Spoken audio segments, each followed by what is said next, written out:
ಎಲ್ಲರಿಗೂ ನಮಸ್ಕಾರ. ಸಿರೀಸ್ ಕಿಚನ್ಗೆ ಸ್ವಾಗತ. ಈಚೆ ಕಂಟಿನ್ಯೂಸ್ ಆಗಿ ಮಳೆ ಬರ್ತಾನೆ ಇದೆ. ಈ ರೀತಿ ಮಳೆ ಇದ್ದಾಗ ಶೀತ, ನೆಗಡಿ, ಕೆಮ್ಮು ಆಗೋದು ಸಹಜ. ಬಾಯೆಲ್ಲ ಸಪ್ಪೆ ಸಪ್ಪೆ ಇರುತ್ತೆ. ಏನು ತಿಂದರೂ ರುಚಿ ಹಿಡಿಯಲ್ಲ ನಾಲ್ಗೆಗೆ. ಆಗ ಈ ರೀತಿ ರಸಮ್ನ ಒಮ್ಮೆ ಟ್ರೈ ಮಾಡಿ. ಬೇಗ ಕ್ವಿಕ್ ಆ್ಯಂಡ್ ಈಸಿಯಾಗಿ ಈ ರಸಮ್ನ ಮಾಡ್ಕೊಬೋದು. ಇದರಲ್ಲಿ ಜೀರಿಗೆ, ಮೆಣಸು ಜಾಸ್ತಿ ಹಾಕಿರೋದ್ರಿಂದ ನಮ್ಮ ಬಾಡಿ ಟೆಂಪರೇಚರ್ನ ಜಾಸ್ತಿ ಮಾಡುತ್ತೆ. ಬನ್ನಿ ನೋಡೋಣ ಹೇಗೆ ಮಾಡೋದು ಅಂತ. ಸಣ್ಣ ಮಿಕ್ಸಿ ಜಾರಿಗೆ 1 ಸ್ಪೂನಷ್ಟು ಜೀರಿಗೆನ ಹಾಕ್ಕೊತಾ ಇದ್ದೀನಿ. ಹಾಗೆ 1 ಸ್ಪೂನಷ್ಟು ಕಾಳುಮೆಣಸನ್ನು ಸಹ ಸೇರಿಸ್ಕೊತಾ ಇದ್ದೀನಿ. ಗೋಲಿ ಗಾತ್ರದಷ್ಟು ಹುಣಸೆ ಹಣ್ಣು, ಅರ್ಧ ಸ್ಪೂನಷ್ಟು ಅರಿಶಿನ ಪುಡಿ, ನಾನಿಲ್ಲಿ 1 ಕಡ್ಡಿಯಷ್ಟು ಕರಿಬೇವನ್ನ ಹಾಕ್ಕೊತಾ ಇದ್ದೀನಿ. ಹಾಗೆ 1 ಟೊಮೆಟೊನ ಸಣ್ಣದಾಗಿ ಹೆಚ್ಚಿಟ್ಕೊಂಡು ಜಾರಿಗೆ ಹಾಕ್ಕೊತಾ ಇದ್ದೀನಿ. ಸ್ವಲ್ಪ ಕೊತ್ತಂಬರಿ ಸೊಪ್ಪನ್ನು ಸಹ ಸೇರಿಸ್ಕೊತಾ ಇದ್ದೀನಿ. 4 ಎಸಳು ಬೆಳ್ಳುಳ್ಳಿನ ಸೇರಿಸ್ಕೊಂಡು ತರಿಯಾಗಿ ಸ್ವಲ್ಪ ರುಬ್ಕೊತೀನಿ. ಈ ರೀತಿ ರುಬ್ಕೊಂಡಾದ್ಮೇಲೆ ನಾನು 3 ಹಸಿಮೆಣಸಿನ್ಕಾಯಿನ ಸೇರಿಸ್ಕೊತಾ ಇದ್ದೀನಿ. ಯಾವುದೇ ರೀತಿ ನೀರಾಗದೆ ಹಾಗೆ ರುಬ್ಕೊಳ್ಳೋಣ.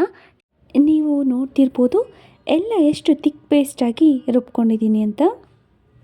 ಈ ರುಬ್ಕೊಂಡಿರೋ ಪೇಸ್ಟ್ನ ಈಗ ನಾನು ಒಂದು ಬಾಣಲಿಗೆ ಹಾಕ್ಕೊತಾ ಇದ್ದೀನಿ.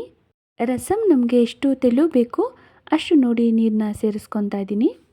ಇದಕ್ಕೆ ಸ್ವಲ್ಪ ಬೆಲ್ಲ ಮತ್ತು ಉಪ್ಪನ್ನು ಸಹ ಸೇರಿಸ್ಕೊತಾ ಇದ್ದೀನಿ. ಈಗ ಈ ರಸಮ್ನ ಸಿಮ್ಮಲ್ಲಿ 10 ಮಿನಿಟ್ಸ್ ಆದರೂ ಚೆನ್ನಾಗಿ ಕುದಿಯೋಕ್ಕೆ ಬಿಡಬೇಕು. ಈ ರೀತಿ ಸಿಮ್ಮಲ್ಲಿ ಚೆನ್ನಾಗಿ ಕುದಿಸೋದ್ರಿಂದ ಹಸಿಮೆಣಸಿನ್ಕಾಯಿ, ಜೀರಿಗೆ, ಕಾಳುಮೆಣಸು ಇದರದ್ದು ಫ್ಲೇವರ್ ಎಲ್ಲ ಚೆನ್ನಾಗಿ ಬಿಡುತ್ತೆ ರಸಮ್ಗೆ.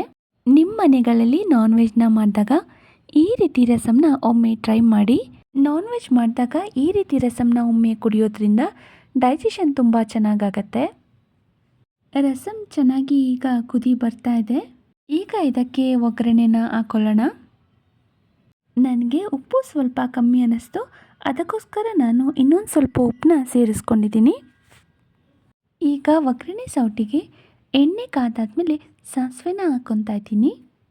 ಸಾಸಿವೆ ಎಲ್ಲ ಸಿಟ್ಟಾದ್ಮೇಲೆ 3-4 ಜಜ್ಜಿಟ್ಕೊಂಡಿರೋ ಬೆಳ್ಳುಳ್ಳಿ ಹೆಸಳನ್ನ ಸೇರಿಸ್ಕೊತಾ ಇದ್ದೀನಿ. ಬೆಳ್ಳುಳ್ಳಿ ಘಮ ಬಿಡೋ ತನಕ ಎಣ್ಣೆಯಲ್ಲಿ ಚೆನ್ನಾಗಿ ಫ್ರೈ ಆಗಲಿ. 4-5 ಒಣಮೆಣಸಿನ್ಕಾಯಿ, ಸ್ವಲ್ಪ ಇಂಗು, 1 ಕಡ್ಡಿಯಷ್ಟು ಕರಿಬೇವನ್ನ ಸೇರಿಸ್ಕೊಂಡು ಒಗ್ಗರಣೆನ ಹಾಕ್ಕೊತಾ ಇದ್ದೀನಿ. ಒಗ್ಗರಣೆ ಆಗಿದೆ. ಈಗ ಈ ಒಗ್ಗರಣೆಯನ್ನು ಕುದಿತಿರುವಂಥ ರಸಮಲ್ಲಿ ಸೇರಿಸ್ಕೊತಾ ಇದ್ದೀನಿ. ಒಂದು 5 ಮಿನಿಟ್ಸ್ ಆದರೂ ಒಗ್ಗರಣೆ ಆದಮೇಲೆ ಚೆನ್ನಾಗಿ ಕುದಿಬೇಕು ರಸಮ್ಮು.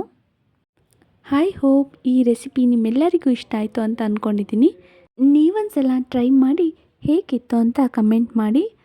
ಹಾಗೆ ನೀವು ಫ್ರೆಂಡ್ಸ್ ಆ್ಯಂಡ್ ಫ್ಯಾಮಿಲೀಸ್ಗೂ ಕೂಡ ಶೇರ್ ಮಾಡಿ.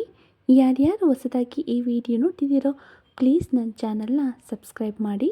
ರಸಮ್ ರೆಡಿಯಾಗಿದೆ. Thank you.